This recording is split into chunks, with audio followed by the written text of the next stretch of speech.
When I approached Tom in 2017 with kind of my take on the movie, I knew there were two requirements. One, the story had to be deeply emotional.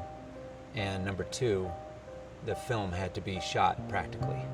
So I knew those were two essential elements to Tom, and that's what we're doing. First thing we had to do was develop a motion picture camera that could fit in the tight cockpit of an F-18. So my DP and I, Claudio Miranda, worked closely with Sony to develop a new camera system called the Venice, which allows us to put very high quality motion picture cameras, in fact 6 of them, inside the cockpit of the F-18 to capture all the action of the film. So we have 4 cameras on the actor themselves.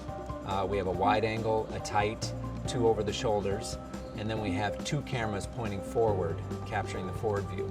So we have 6 IMAX quality cameras inside the cockpit with the actors while they run the scenes. The second thing we had to do was get the cast trained to actually be in a Navy airplane. So they had to go through the Navy training course to be qualified to sit in an F-18, be prepared to eject, to deploy a parachute, to swim in the ocean if they happen to land in there. So they had to go through all that training.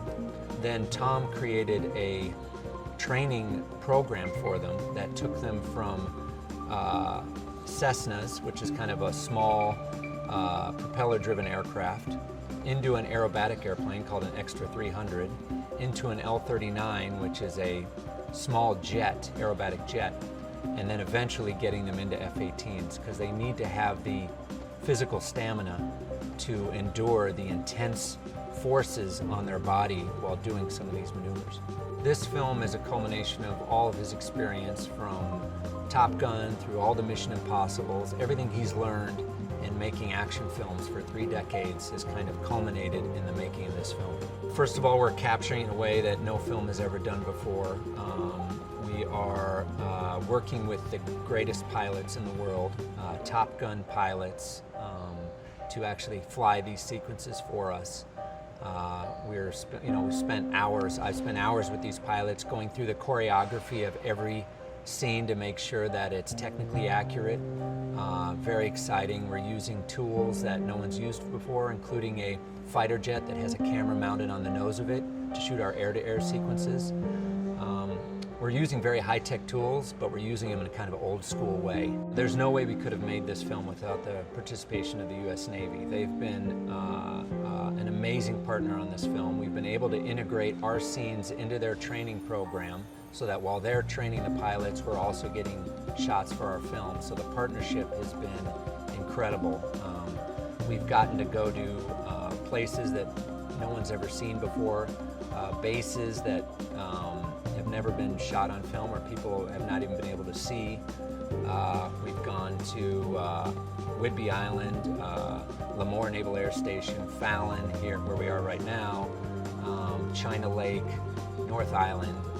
We've been out on the Teddy Roosevelt aircraft carrier shooting, so we've gotten to see all these aspects of the Navy, and they've given us their best pilots to fly these sequences, so without their help, we would have never been able to pull this off.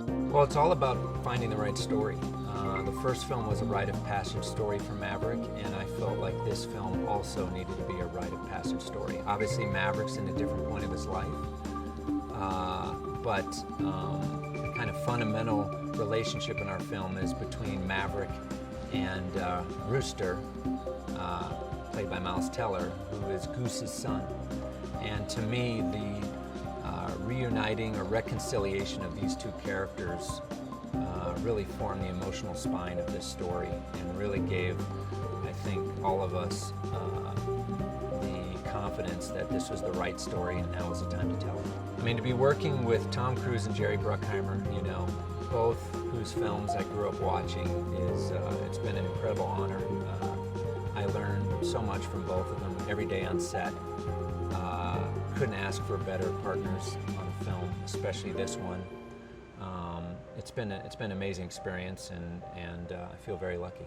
There is a couple sequences in this film where we got special permission to bring in a very specific pilot who is cleared to fly the F-18 Super Hornet at 30 feet above the ground. So there is one sequence where you're going to be so low, you can't believe it. I was on the ground as it flew over our head, and I can tell you it was one of the most intense experiences I've ever had on film set.